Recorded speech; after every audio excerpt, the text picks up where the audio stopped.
À Moscou, la campagne pour les législatives est plutôt terne, mais les affiches du parti au pouvoir, Russie Unie, sont partout.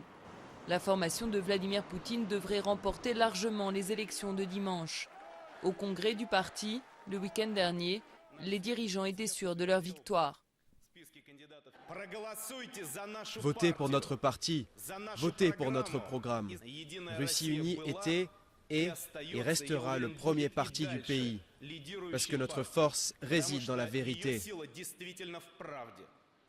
L'opposition est quasiment absente du scrutin en dehors du Parti communiste. Depuis une dizaine d'années, le parti de Vladimir Poutine verrouille la scène politique. Mais cette fois-ci, sa cote de popularité est en baisse. Selon des sondages indépendants, seul un peu plus de la moitié des électeurs déclarent qu'ils voteront Russie Unie. On assiste à une baisse de la popularité depuis un an. Selon nous, c'est lié à la crise économique. La propagande cesse d'être efficace lorsque les discours ne correspondent plus à la réalité. Certains observateurs craignent le recours massif aux fraudes pour compenser cette popularité en baisse. L'ONG Golos a déjà établi une carte des violations pendant la campagne.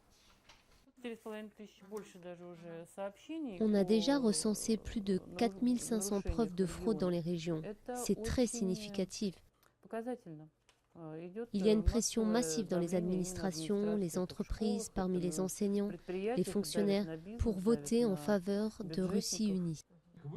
L'opposition a prévu de manifester dimanche contre les fraudes. On peut s'attendre à des débordements. Les jeunesses poutiniennes ont menacé de se rassembler par milliers pour neutraliser les contestataires.